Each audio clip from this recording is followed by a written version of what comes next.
হাফেজ মৌলানা হইলেন, এত বড় একটা কোরআন শরীফ মুখস্থ করলেন, তারপর আর 12-13 বছর আপনারা এই কত হাদিস বুখারী শরীফ কত কিছু মুখস্থ করলেন, কিন্তু আমাদের মূল্যায়নটা কি? এই আমরা বলে এই মূল্যায়নটা যাতে আরো অনেক বেশি হয়, এর জন্য এই গতানুগতিক সিস্টেম থেকে বাইরে আসা। যেহেতু আমাদের দেশে সার্টিফিকেট ছাড়া কোনো কাজ হয় না, আমরা অ্যাপ্লাই করবেন তো সার্টিফিকেট লাগবে, তখন আমাদের এই দাখিলটা দরকার। দাখিল করবেন জেনারেল লাইনে গেছেন দেখে যে জেনারেল লাইনে সবকিছু করবেন তা না। আমাদের মনে কি থাকবো আমি একজন হাফেজ, আমি একজন মৌলানা, আরো 10 জন যা করতেছে আমার সেটা বলা যাবো না, আমার দেখে যাতে আমার 10 জন শিখে।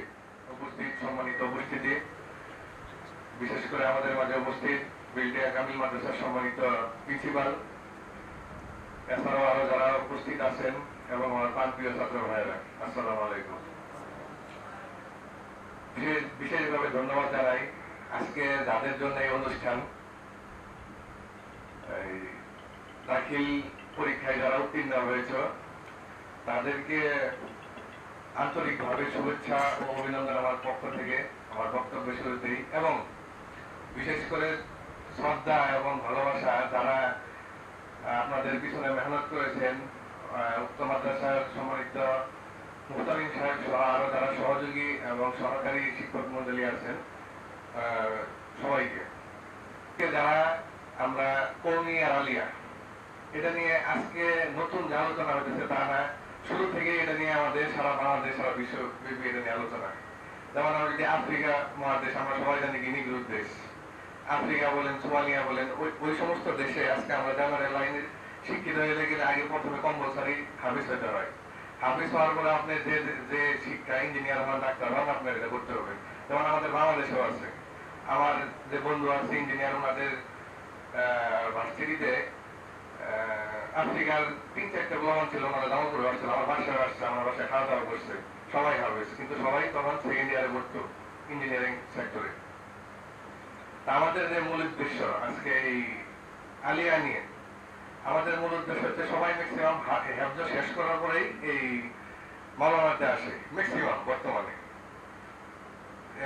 হেফজ যদি একটা কোরআন শরীফ সে যদি পুরা কোরআন শরীফটা একটু পুঙ্খানুপুঙ্খানু ভাবে যদি মুখস্থ করতে পারে, তাহলে এই জেনারেল লাইনের যে শিক্ষা আছে এটা তো সাময়িক।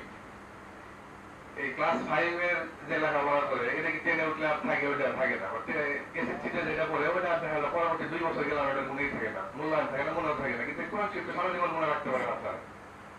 তাইলে কেন এই আলিয়াতে আসার পরে অঙ্ক, ইংরেজি, বাংলা এগুলো আপনারা অল্প সময়ের জন্য আয়ত্ত করতে পারবেন না? এই বিষয়ে যথেষ্ট এই শিক্ষক মন্ডলী আছে, ওনারা আপনাদেরকে হেল্প করবে, আপনারা এই বিষয়গুলো আয়ত্ত করবেন। এবার আমাদের প্রথম সূচনা 9 জন আমাদের মাঝে উত্তীর্ণ হয়েছেন।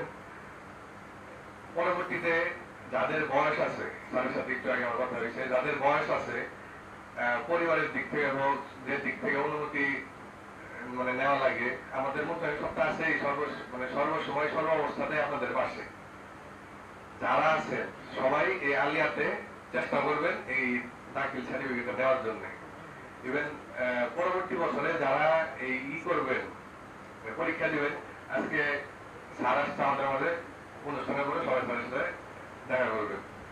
আমাদের যেটা মূল উদ্দেশ্য বা আমাদের যেটা মূল কথা, আপনাদের নামের সামনে যাতে হাফেজ মৌলানা ডাক্তার অমুক থাকে কোন সময়, ইনশাআল্লাহ হাফেজ মৌলানা প্রকৌশলী অমুক, এটা যাতে আমরা যাতে থাকে। আমাদের কাছে আমাদের আর কোনো মানে ব্যক্তিগত কোনো চাওয়া পাওয়া নাই, দেশ ও জাতির জন্য আপনাদের কাছে আমাদের এটা আমাদের ইচ্ছা। আমাদের চাওয়া পাওয়া কি এই মাদ্রাসার ছাত্র, ব্যক্তিগত ভাবে আমাদের কোনো ই নাই। আপনাদের কাছে আছে না আমরা এই মাওলানা হবে, ডাক্তার হবেন, ইঞ্জিনিয়ার হবে, সেটা আমার মাদ্রাসায় অত বড় অনুদান দিবেন বা আমার একটু দেখবেন, থাকে না? আমার মাদ্রাসার হাত ধরে আজকে আপনারা সুযোগ পাচ্ছেন, তার আমার লাভ কি? আমার কোনো লাভের দরকার নেই। এটা আপনারা দেশ ও জাতির উদ্দেশ্যে আপনারা কাজ করবেন, এটাই আমার সার্থকতা। আজকে বিভিন্ন অফিস আদালতে গেলে দেখতে হয় 3য় শ্রেণীতে যারা চাকরি করে একজন হাফেজ মাওলানা হইতে নিয়ে 12-13 বছর সময় লাগে, আর হাফেজ হইতে তারা 2-3 বছর লাগে। তারপর 3য় শ্রেণীর একটা কর্মকর্তা তারা দেখি যে সার করে, কিন্তু আপনাদের যোগ্যতাটা কোন লেভেলে? অনার্স মাস্টার্সের ওই সময় পরিমাণ, তার থেকে বেশি সময় আপনারা এই মাদ্রাসা লাইনে ব্যয় করেন। আপনারা আপনাদের ইমান আমল ঠিক রেখে যদি একটা চেয়ারে বসে ওই মন্ত্রণালয় আপনাদের দেখে কাঁপে যে না ওই না হাফেজ মাওলানা অমুক আছে, দেখে এত সহজে দুর্নীতি ভালো হবে। এই হাফেজ মাওলানা এইটুক থাকলেই মনে করেন যে ওই মন্ত্রণালয় এমনি টাইপ, একটা অফিস টাইপ। আজকে ধরেন আপনাদের একটু কষ্ট করা লাগতেছে বেশি, এটাই আপনার আন্দোলন যে এই কর্মীও করতেছেন পাশাপাশি আবার দাখিলও করতেছেন, কষ্টটা একটু বেশি হইতেছে। এই কষ্টটাই আপনার আন্দোলন। কিরকম আজকে স্যাররা যদি এবারে বেতন বাড়ানো লাগে, গেজেট বাড়ানো লাগে, আন্দোলন করা লাগে, স্যারই সারা ওনার আন্দোলন করা লাগে ওনাদের রোদে বৃষ্টিতে ভিজে। আর আপনারা ফ্যানের নিচে বসে খালি দুইটা সিস্টেমে একটু করবেন।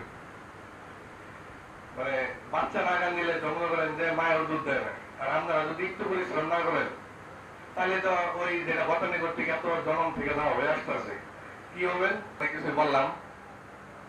মানে আপনারা আপনাদের সবারই মাঝে আছে, যার যার মাঝে থেকে বিষয়গুলো চিন্তা করবেন। আমি তাহলে চলানো হইতেই আছি, আমি তাহলে চলানো মানে মনে তো কমপ্লিট করতে আছি, এর পাশে যাতে আমি যে রাতে পড়ানো কিছু করতে পারি। এত বছর প্রতি বছর এত পরিমাণ মালানা বেড়েছে, কিন্তু এদের ভবিষ্যৎ কি এদের তো আমরা কোথাও দেখি না, কোন কার্যক্ষেত্রে দেখি না।